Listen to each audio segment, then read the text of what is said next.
Hey, welcome to another episode of Legion Elite Motorsports. I'm your host, Isaiah. And on today's episode, we are going to prepare the head.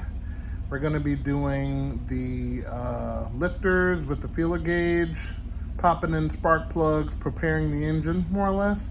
So let's get to it. Okay, cleaned out the cylinders with brake cleaner and compressed air. So there's no more fluid in the cylinders.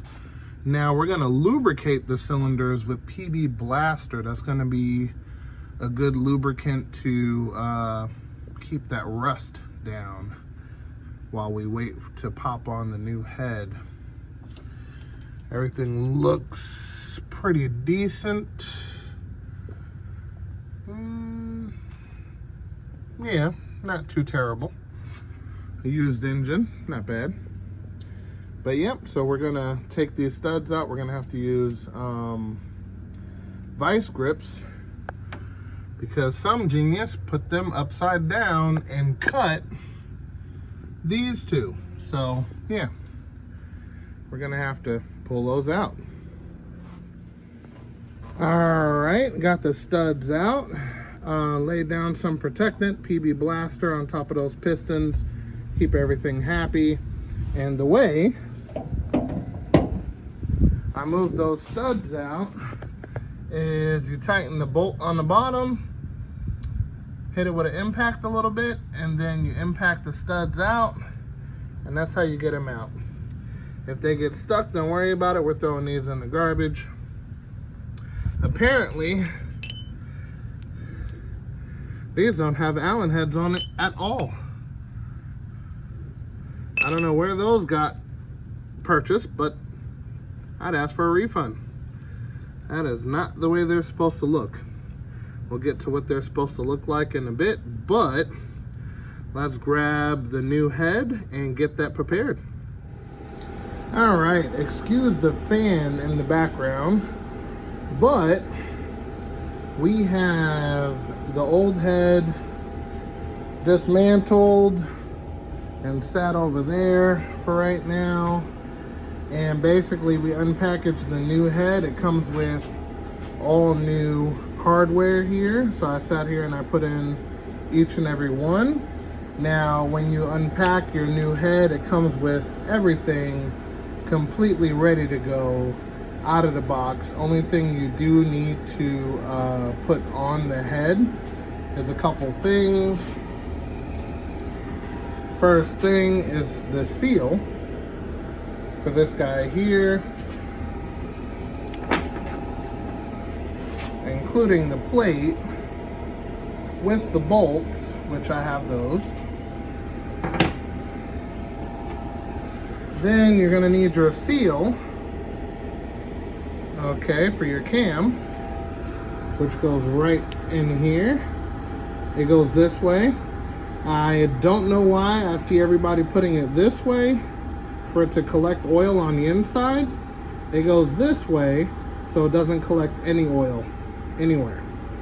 So we're gonna pop this bad boy in there too. And then last but not least, you wanna collect all of your bolts to put on your AC tensioner, if you have that, and then take it from there. Then after that part is done, we're gonna button up the intake manifold. We're also going to turn the cam. We're gonna get our lash done. Okay. All right, so we go 8 on the intake and then 10 on the exhaust. And then we should be good to go. All right, so we're gonna get all of these dialed in. It's in the perfect timing mark. So you wanna make sure that the timing mark is at 12 o'clock. Which it is. So that part is ready to go. And then, yep, should be able to slap everything together. Should be good to go. All right, so let's get to putting all of this stuff on. All right, so we're about to start doing this. You're gonna need a feeler gauge, and you're gonna need a 12 millimeter And you're gonna need a flathead. Okay, so we want 8 intake and 10 exhaust. All right. Okay, so we did the first one. As you can see, there's no play. And with it missing, there's the slightest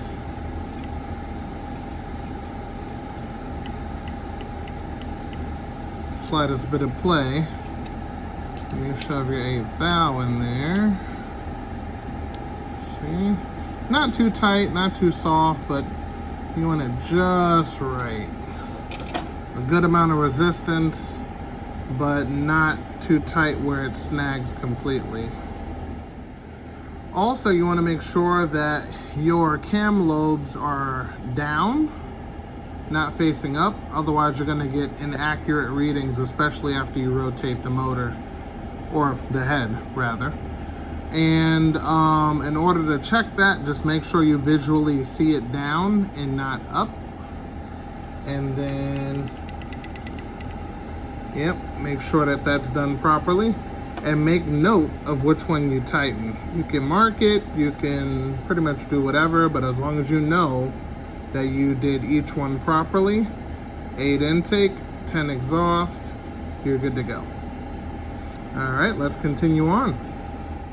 Okay, so all of them are done perfectly, and we are ready to rock and roll. But before we do, we are going to pop in some spark plugs. And when it pertains to spark plugs, you got to choose the right ones. I've been using a specific spark plug for a good amount of time now, and I've had nothing but excellent results. And I am currently on 24 pounds of boost on the silver car, as you guys remember. If you don't, definitely go back a couple videos on the silver car and check it out. But let me show you what those spark plugs are. Here they are right here. I've had great results with these. Here we go.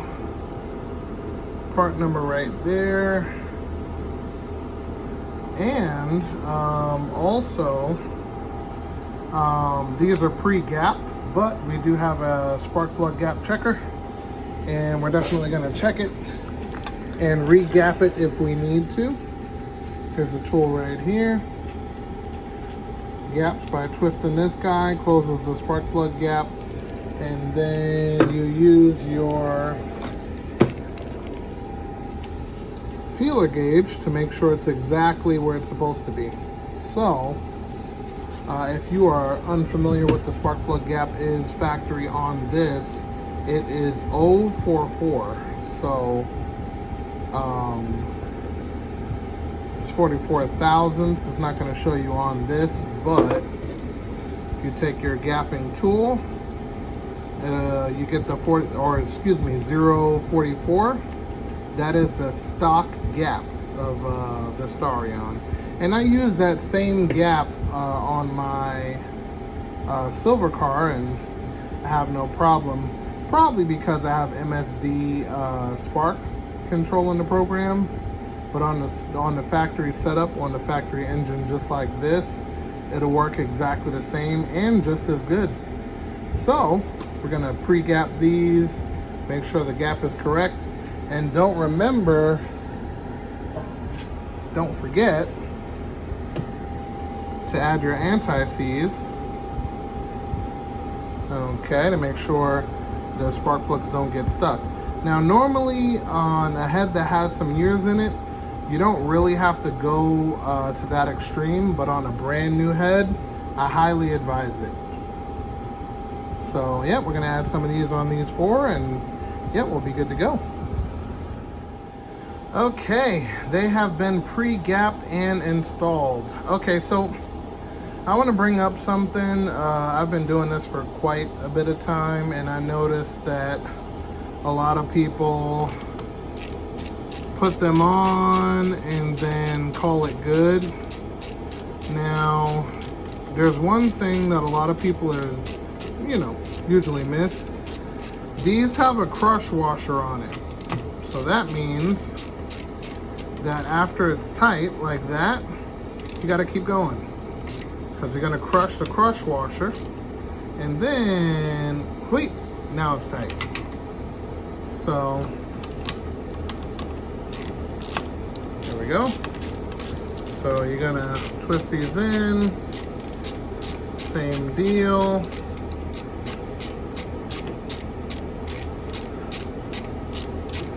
Because you won't believe how many loose spark plugs I find on pretty much every Starion I come across. So there's a crush washer right there, and now we're tight. Half a turn, good to go. All right, same deal here. All right, screw it in by hand. All right.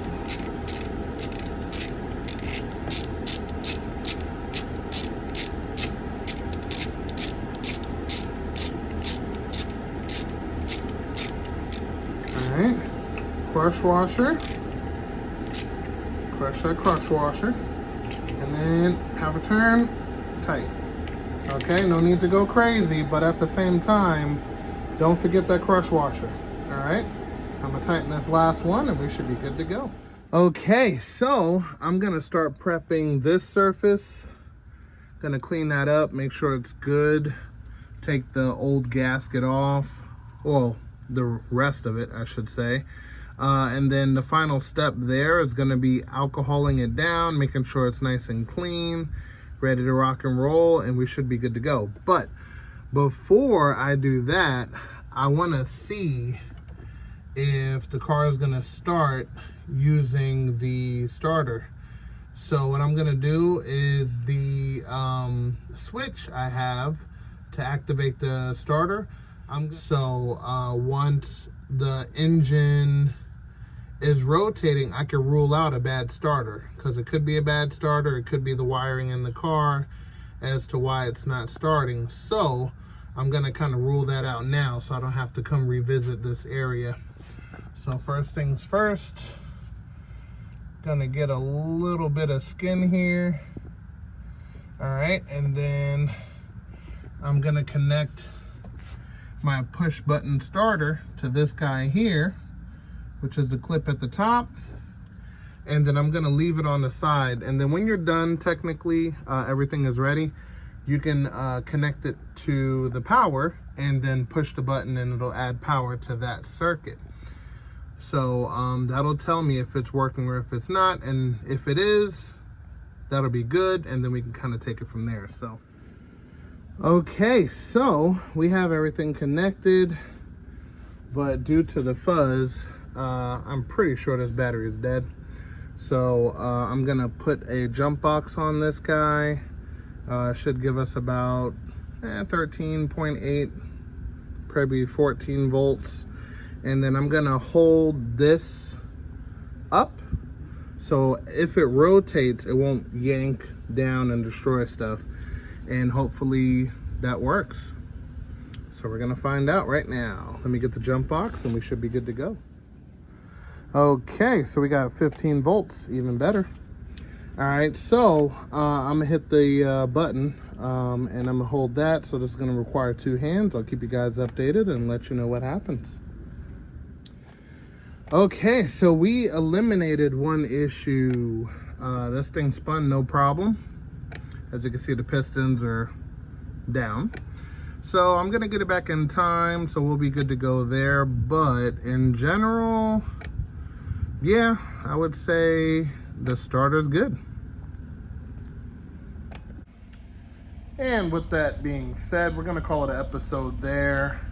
Next episode, we're gonna have that head down, hopefully back together. So we'll get there for sure. But if you are new here and like the content that you're seeing, definitely consider subscribing, hitting that bell icon for updated notifications. And with that also being said, we're gonna call it there. And remember guys, knowledge is power, and I will see you next time.